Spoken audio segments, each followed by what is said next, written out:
So I'm Jeremy Pettus. I know that not everybody was here last night, so might not have heard me introduce myself, but I'm an endocrinologist here at UCSD.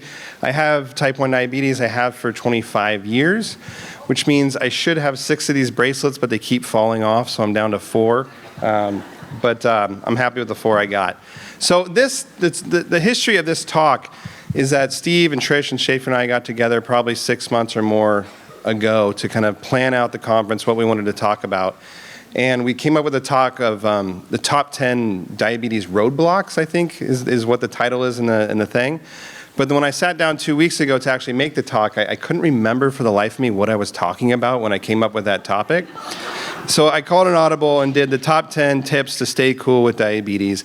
And what this really is this kind of does build on Bill's talk of the secret sauce, but this is 10 very kind of practical things of how to just keep your sanity, how to keep your cool with diabetes. And this doesn't have anything to do about, sensitivity factors or carb ratios. These are the things that just help you kind of just not lose your mind and just kind of stay on track when it comes to diabetes. So this is literally 10 things, so we're going to do a countdown in no particular order. So, tip the first one is stockpile absolutely everything and put it freaking everywhere, okay? Because think about a time that diabetes has just drove you so nuts that you want to throw your pump or whatever. For me, it's usually that something goes wrong and I don't have the stuff to fix it. So I'm at work and my infusion site falls out or something and I have to go home or deal with it. Or I'm in the car and I get low and I have to pull over or something like that. So put stuff everywhere. So this is a picture of my fridge at work, which I don't even use injections. I use a pump and I just have a fridge full of pens and it just makes me feel good every once in a while at work. I just open up that fridge, look at the insulin, know that it's there, and there's in the corner is a root beer just in case I get low. So stockpiling insulin, and I have some tips on how to stockpile insulin, is key. These are pump supplies. For me, these are easier to kind of stockpile. They always just kind of show up for me, and I have probably a little bit too many, but I put them everywhere. I have these in my car. I have them at work. I have them in my bag. That's really important. Glucose tabs. Okay. So I, finally committed to just buying a ton of these. And again, I have them in my car. I have them in my bag. And I don't like glucose tabs. But that's actually why I have them, because I found that if I did Skittles or something, I would just eat them. But I'm never like jonesing for a glucose tab, So that's one of my things that I have that I'm low, because I keep it in my bag. And I'm not going to touch it unless I'm actually low. So having those kind of everywhere is nice. And I didn't realize that a lot of the TCOYD staff are wearing these little fanny packs that say low squad, and they all have glucose tabs in them. So if anybody needs glucose tabs, you don't have to look far. Now, CGMs, or continuous glucose monitor sensors. So these are getting a little harder to stockpile now that, with the new Dexcom, that technically it dies after 10 days. The old ones were very easy to restart, and you would hear all these battle stories about type 1s, like, I got 126 days out of my sensor, and they're like, and then people are like, rookie, I got 237, and I, with duct tape and things like that. But, it's tough to stockpile these now, and when you lose one of these, it becomes a little bit annoying because you have to call and wait on hold and try to get these replaced. So I have tips on how to kind of stockpile these also. So how many of you guys actually use a Dexcom sensor? Okay. So most of these people here, so good. So in case you didn't know on how to restart the G6, there are ways to do this, okay? Again, it was very easy with the G4, the G5, but this is kind of a Dexcom hack. So when you put on a new sensor, take a picture of the code that's on that sensor, and then put it on, wear it like you normally do for 10 days, and then when it expires, take pictures of this, start a new session and put in no code, and then set a timer for 15 minutes. This is step 4. And then after 15 minutes, just stop the session and then restart it with the code that you have from the previous one, and then it'll start working again for as long as it works for. And this, again, I'm not telling people like to do this to kind of cheat the system, but it's a problem. If you don't do this, you will run out of sensors, and there's nothing worse than waiting a week or 10 days or whatever till your shipment comes in. I honestly don't know how I used to live without a CGM. Like, honestly, that 2-hour warm-up now is annoying. But going 3, 4, 5 days days while you're waiting for your shipment to come in is a big problem. So this is one way to kind of stockpile these things. And for me, like if I have a really good sensor going, I will do this, and I can usually get at least another couple days out of it, and that tends to make up for if another sensor goes bad or something like that. So this is actually really helpful. So try to stockpile stuff. So now what about insulin? So the tip here really is to get more insulin prescribed than you think you actually use, okay? And this, again, isn't doing something wrong. So let's say you use 30 units a day through your pump. We'll get it prescribed for 50 units a day. Because when you're done with the pump, there's always insulin left over, you're throwing away some, and you don't want to, again, be out of insulin at the end of the month, and then what do? So getting more insulin kind of prescribed than you actually use is really helpful. And insulin, if you keep it in the fridge, doesn't really go bad. So as long as you keep it in the fridge and it's in that kind of environment, insulin is actually really, really stable. So certainly if you had something for like multiple years, you should probably throw it away. But the expiration dates, I think, say a month. Do not throw your insulin away after a month. Keep it in the fridge. Keep it for a rainy day when something goes wrong and you need it. I think most healthcare professionals will be fine with this. Yeah, you use 10 units with every meal, I'm going to write for 15 or 20. Give you a little bit more for that kind of waste that happens is really, really helpful. Now, the caveat about stockpiling everything and putting it everywhere is travel. So for me, I can think of multiple times when things have gone wrong because I haven't packed enough stuff. I remember very recently I was changing my infusion set of my pump, and I dropped my vial of insulin and it just cracked, and just literally just seeing all the insulin like come out, it's like, oh man. And thankfully I can just call in my own insulin now because I'm a doctor, which is really awesome. But if you don't have that luxury, then you got to just make sure you have lots of extra insulin with you. So you guys are a lot of you are traveling this weekend, so I bet you forgot something, or even if you brought it, it just seems like when you're traveling is when everything goes wrong. So if you think you need 2 infusion sets, pack 3, pack 4, because something's always going to go wrong. So again, I made this announcement last night, but if you guys need insulin or batteries or whatever, trust me, somebody has something. So come ask us, and then we can kind of make an announcement that so-and-so needs Humalog or whatever it might be. So having stuff is a very important thing. So I think that's the first tip. So the second tip is get a diet buddy, or maybe a diet bestie if things progress, to that level.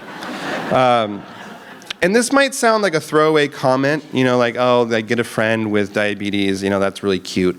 But it's incredibly impactful. Before I met Steve, I didn't know anybody with type 1 diabetes. And just having somebody else that you can, like Steve says, bitch to is really helpful. But also that you can learn from. If you have somebody else with type 1 diabetes that suddenly you've doubled your doctor visits or your encounters with, the health field, that you can learn from these people. So I would, mark this as important as seeing your doctor, controlling your blood sugars. Find somebody else, and if you don't want to physically have a friend, just going online, being a part of the community is really helpful. So I have lots of pictures of Steve and I. So this is, we were on a flight. I don't know why nobody else was on it. It's a little creepy. Here we are at a bar. Here we are just on a Tuesday. Just doing our usual Tuesday cigarettes, Twinkies, and alcohol. We got some new clothes, too, that I'm just noticing now, that we have a pretty cool wardrobe. I don't know what this picture was. I think this was New Year's, but we found this girl and got a picture with her we were pretty excited about. Some matching Hawaiian shirts. And then this is just a good picture. I wasn't there, but I just like that picture. And just that Steve's a really good friend. In my defense, I sent Steve these slides, and he said, quote, unquote, they look great. So it's on you, Steve. You didn't catch this picture. But so having a friend, somebody else you can reach out to with diabetes is critical. I would treat this like homework. If you want this weekend, go home with a friend, a new phone number. It really does help. I love texting Steve and all my other type 1 friends, just like when I'm having a bad day, or just like pictures of my CGM when it's 300 and just like F this. And you don't want an answer sometimes, but just having somebody say, I understand. So the third thing is kind of like Bill was talking about, take it and get the right tools. I said take advantage of technology because it is progressing so quickly. It does still amaze me when I meet people that say, yeah, I know about CGMs, but it's just not for me. I would have died for a CGM when I was in college and things like this. And these tools are so impactful. So the continuous glucose monitors, these are just examples. Now we have, Steve spent some time talking about the pumps that are integrating with CGM, Tandem, the 670G. I actually use a system called Loop, which Steve also mentioned, and we do have some loopers here. Real quick, what Loop is it's just a do-it-yourself kind of hackable artificial pancreas system. And what this picture is showing is that you have to have an old Medtronic pump, and it actually works with the Omnipod now also. And you have to have this thing called a Riley link that basically communicates between the iPhone and the pump to tell the pump what to do based on your blood sugars. So when your blood sugars go high, it gives you a little bit more insulin, and when your blood sugars go low, it gives you a little bit less. I still have to bolus for meals and do all the other kind of like normal stuff, but it's really helpful overnight. My blood sugars are fantastic, like overnight, and especially waking up in the morning. So here's me kind of holding the different things. By the way, the guy that made this, his daughter has type 1 diabetes. Her name is Riley, so that's why he created this Riley link to basically help her get better blood sugar control. And this is one of my more recent CGM downloads. And what I wanted to point out is kind of my morning blood sugars right around 6 a.m. I mean, every day I wake up with a good blood sugar, usually right around 100. It's not because I'm smart. It's not because I'm better at diabetes than you. It's because I have this awesome machine doing it for me. So I think that this is kind of where these things are going. And when I wake up in the morning, I look back at how much insulin it's given me overnight. Sometimes it's giving me way more than my usual basal rate. Sometimes it's giving me a lot less. A lot of the times it's doing this all night long. And what I take from that is that when we set our one basal rate in our pump all night and just kind of hope for the best, it's like we're really fighting a losing battle. We do need some of this technology to help us. What if I exercise that day? What if I had some alcohol? Our insulin needs vary, and these machines can be really helpful when you're sleeping and you're not interfacing with your diabetes. So this technology is really coming a long way. And by the time we do this conference next year, and certainly the year after that, it's just going to be more and more different. So tip 4, low carb-ish.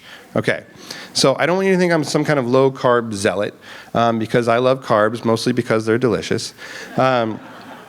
But it does help, and I would say, especially when you're feeling like you're just off the rails, your blood sugars are high or low, you can't really get a handle on it, going kind of on the low carb side really does help.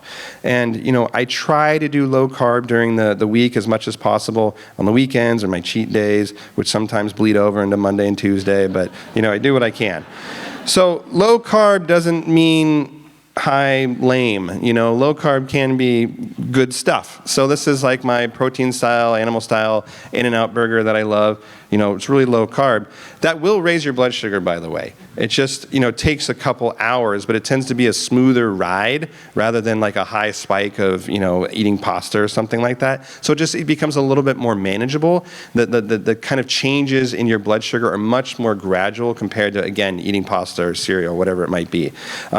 So I love bacon and eggs. That's what we had today. Chicken, vegetables, these kinds of things. You got to show the cauliflower rice because, rice really is just a vehicle of whatever sauce you're going to put on it anyways. So if I'm going to douse it in soy sauce, it might as well be low carb. Guess what else is low carb? Alcohol. Specifically hard alcohol, things like bourbon, which I love, and other hard drinks actually have 0 carbs. So if you mix that with Diet Coke or whatever, you're good to go. I do love beer, though, so that's kind of my vice when it comes to alcohol. So, and again, the thing about low carb is it just helps with your blood sugars. And when I try to eat low carb, I try to keep it to like 30 grams of carbs or less per meal. I don't really do like 0 carbs. And another reason that helps is because it's the fewer carbs you eat, the more accurate you can be with guessing how many carbs you're eating. So if I'm just eating 20 grams of carbs, I can get a pretty good idea of what 20 grams is. But if I'm eating 100 grams, I might be like way off. If you show me a big bowl of pasta, I have no idea how many grams of carbs are in it. Somebody actually asked me in line at breakfast, hey, how many carbs are in this? And I was like, I have no idea. Because I'm bad at counting carbs, just like pretty much everybody is. But I know what a carb is, and I can avoid it. So Now, just so you know that I'm not a complete zealot, so what's tip 5? Tip 5 is every once in a while you just have to say F it, okay? So again, I try to do low carb. You got to have your cheat days or whatever. I love acai bowls, which is a San Diego thing, which is just not made for people with type 1 diabetes. I don't even know what acai is. It's just this delicious stuff that's basically sugar, fruit, and it comes with granola and all this other fruit, and sometimes they put honey on it, peanut butter, why not, coconut. Tons of carbs, but I love it, and every once in a while I just got to have my acai bowl, and I just know, you know what? Buckle up, diabetes, because it's going to be a little bit weird for a while. I love pizza and beer, which is just, to this day, I cannot tell you how to bolus for pizza. Like, people are like, how do I do it? Like, what's the formula? There is no formula. You just kind of keep bolusing when you see your blood sugar go up, and, hopefully you tackle it. And then beer on top of that just is really hard too.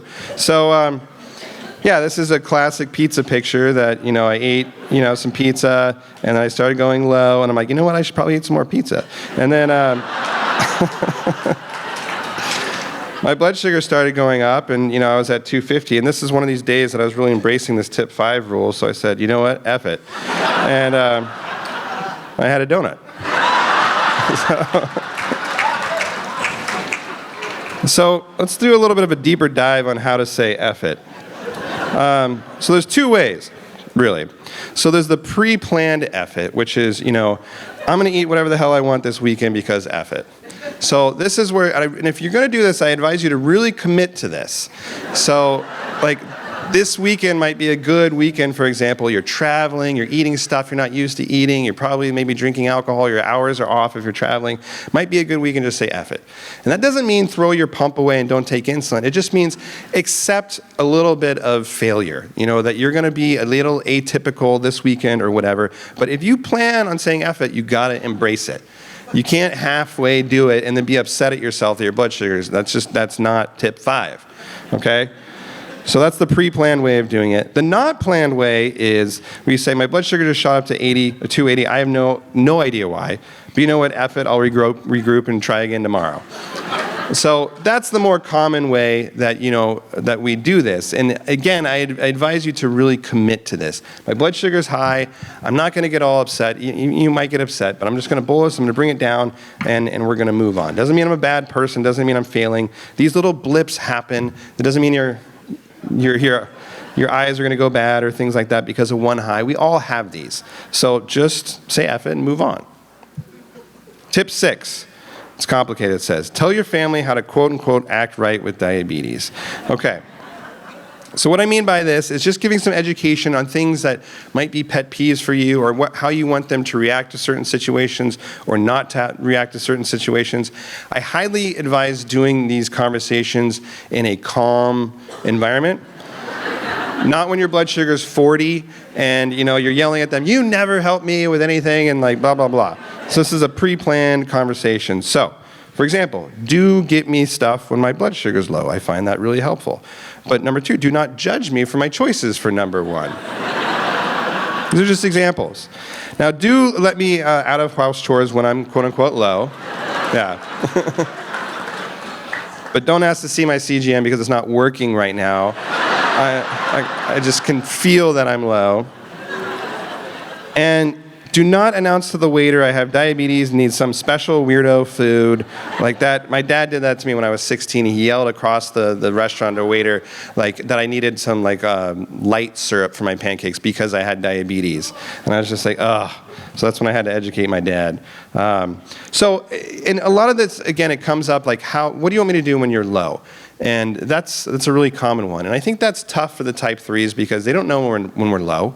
There's no generally outward signs that we're low. And they also can't tell how bad the low is. There's some that you're just 70 and you're kind of tanking along and you're fine. You just need a little juice. You'll deal with it later. And there's others that it's just like the double arrow down, 50, I need help kind of low. And people can't tell the difference of that. So, I can help by articulating to you that this is a bad low and I just need some juice. Can you help me or whatever? Because that's a situation that usually is the hardest to kind of say something because you become become so inward when you get low, so developing some kind of system of telling your partner, this is a bad low, or like something like that. So having some of these conversations about what bothers me or not, how you can help me with my diabetes, I think is really helpful. And set the time aside to do this, but the first thing you have to do is actually think yourself what you want to say.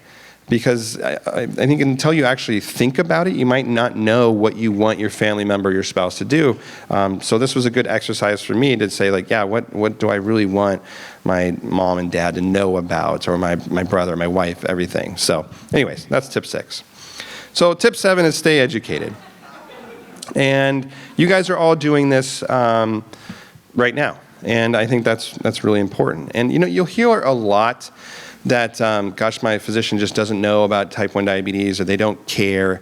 And, it's hard to know if that's true or not, but endocrinologists, let me give you a breakdown on endocrinologists. So we do a lot of stuff. Endocrinologists treat thyroid cancer, we treat bone disease, we do sexual reassignment, hormones, and then, we do diabetes. And then within diabetes, there's type 2 diabetes, which is mostly everybody, and then there's this little thing called type 1 diabetes. And it's hard to keep up on all this stuff, even for the people that are quote-unquote good doctors, and they care. So if you feel that your doctor's not up to date, they probably aren't. That doesn't necessarily mean that they're a bad person. It just means that a lot of this is on you to be educated about what's new, what's going on, and bring these ideas to them. Hey, have you heard about a Afrezza or a Fiasp? What do you think about it? And I guarantee you, if they haven't heard about it, they'll kind of make some comment, but they'll go read about it. Because there's nothing a doctor hates more than having a patient tell them something that they don't know about. So staying educated is very important, and advocate for yourself. I don't know if this is the right therapy for me, but I heard about it. What do you think? And having that conversation. So, Afrezza. This is a great example. This is an inhaled insulin that works really quickly. It's a very good kind of new tool that we have that a lot of patients don't know about. A lot of providers have never heard about it. But for some people, it's kind of a game changer. So that's a good example. Here, Steve already showed you his video of us on the Southwest flight. What you didn't see is the lady next to him giving them this like a really weird look, which was pretty amazing. We talked about glucagon, that now there's this nasal spray that just got approved instead of the injection. The SGLT2 inhibitors I'm going to talk about tomorrow. Just simple things. How do I patch down my Dexcom or my CGM? What adhesives do I use? I get skin irritation. How do I do this? There's online communities. There's good providers. There's things like this to kind of keep you educated. New insulins, we already talked about Fiasp and the new basal insulins. There's a lot of stuff going on. And I think Steve really articulated that really well, that from the time when insulin was discovered in 1920 to when he was diagnosed in 1970, 50 years, nothing really changed. But now every year, there's something pretty radically different.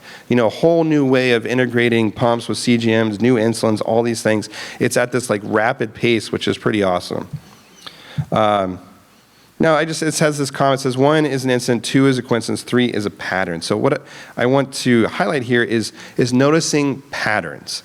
So it's important for you guys that are on CGMs or whatever, look at your data. Look retrospectively, see if you can identify patterns. If you go into your provider and you've already identified a problem, that visit is going to go so much better. Like, hey, I noticed that after exercise I go high.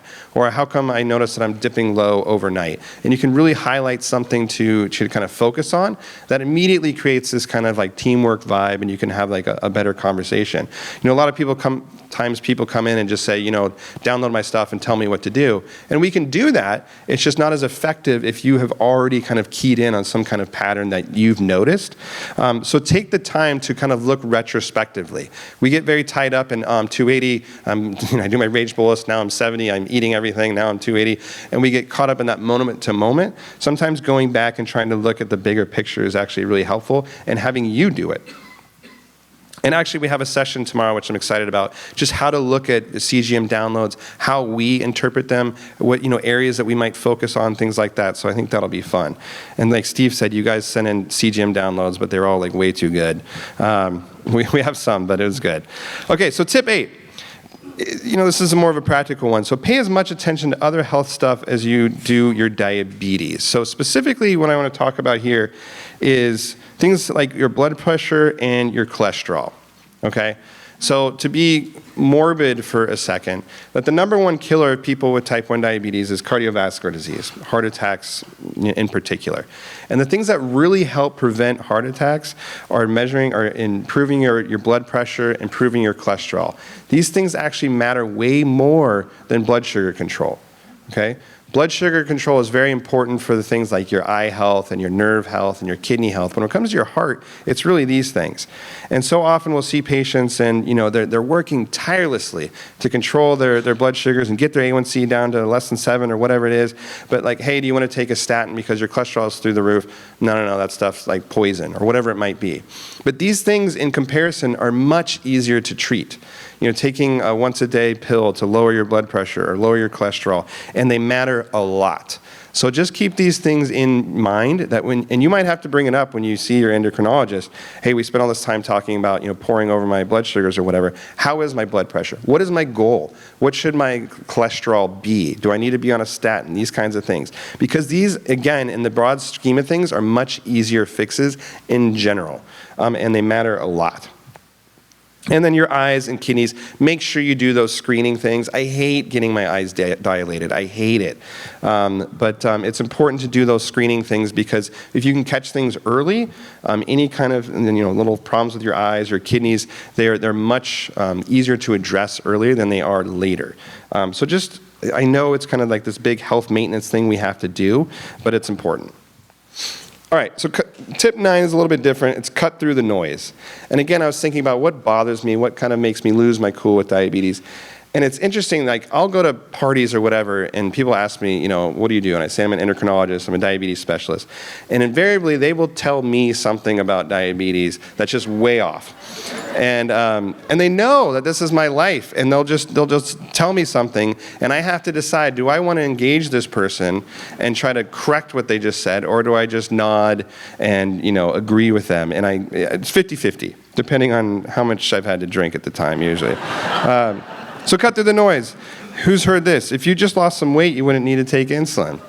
People have told me that before. Again, and it just drives me nuts. Like how much do I need to explain to them the difference between type 1 or type 2, or you just kind of like, shrug it off. Or they have a cure for diabetes, right? But they make too much money off the treatments to tell us about it. And that's just infuriating. As somebody who does research myself and is very dedicated to moving this field forward, there is no conspiracy. Okay? Period. Just leave it at that. Oh, type 1 diabetes, that's the bad kind, right? And, this might not even be like, people aren't trying to be mean. I think that sometimes they just generally have questions, and it comes out in weird ways, but it can be really aggravating. So what would happen if you ate candy? Would you just die? That's usually while I'm just eating Skittles. I'm like, I don't know. I've had a rough day. We'll just see how this goes, I guess. And did you read that they've cured type 1 diabetes? So we hear about this a lot. So do your kids have diabetes too? These things that can be really kind of hurtful. So to cut through the noise, again, you just have to decide how much you want to try to educate the public, how much this person matters to you. I love it, when we take Uber rides with Steve and Bill, from the airport to wherever we're going for TCOYD conferences, by the end of the ride, Steve knows the driver's first name and last name and their family history and all about diabetes, and he really engages these people. And I'm the opposite. I just want to put my headphones on. So you just have to decide how much you want to kind of address these things, because they will come up, and how much they bother you. But the important flip side of this is cutting through the noise and finding trustable kind of sources. So TCOYD, I happen to think that we have a lot of credible information. American Diabetes Association, JDRF. There's a lot of good kind of quality resources out there. So if you are going to look for information, make sure you're kind of doing it in these right places, especially when you're hearing all this noise that might just be confusing you. So going to places that you kind of trust and sticking with those, I think, is really helpful.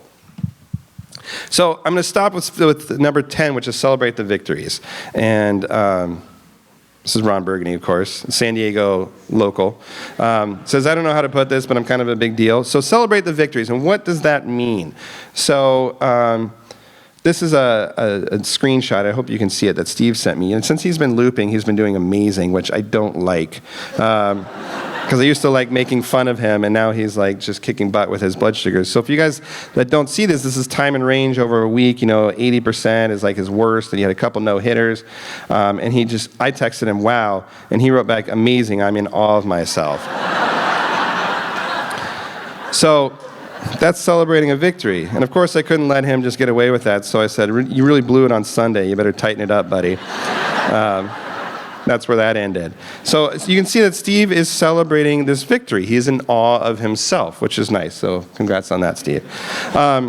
So other ways, nailing a bolus. Okay, this could just be a simple thing. If you're eating pizza or whatever and you just nail it, just celebrate that. Like it might be internally, but just like a little I won that round of food.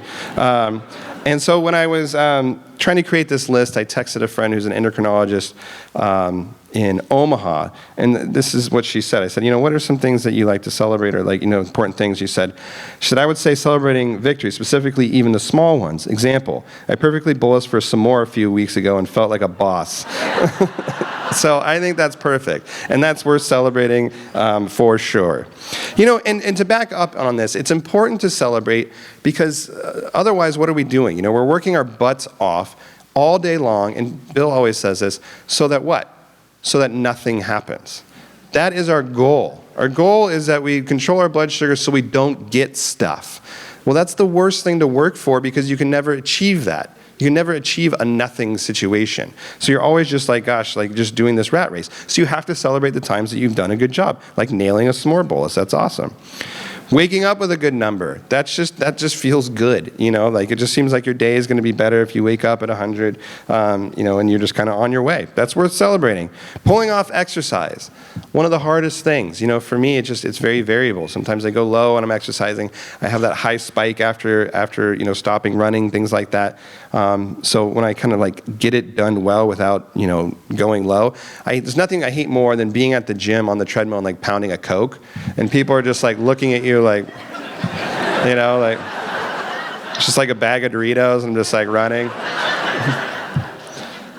Getting an A1C, amazing. That doesn't mean less than 7. That means amazing for you. You went from 11 to 10, 10 to 9, 9 to 8, whatever it is, an improvement, Celebrating that is really important. An eye exam went well. So this is one that always, just kind of freaks me out. I hate getting my eyes examined because I don't like being dilated and all weird, but then it's just you're just waiting for bad news. So getting that good news, or even if it is bad news, kind of dealing with it. But I think celebrating, another exam that, went well, or if you have a complication, if it's stable, these kinds of things is important to really kind of take stock of. A diaversary, which is a term that, your anniversary of when you got type 1 diabetes. If you don't remember, just make it up.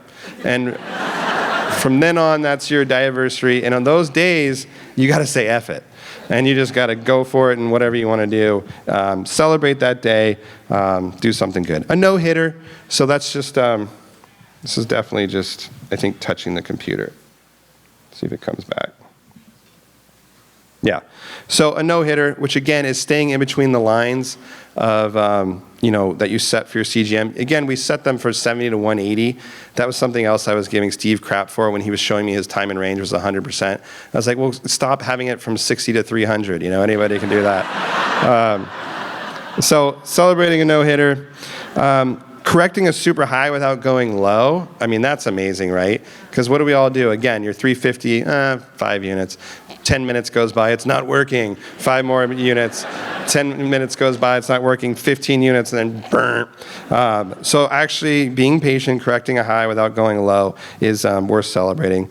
Getting a zillion days out of your sensor, again, writing that down.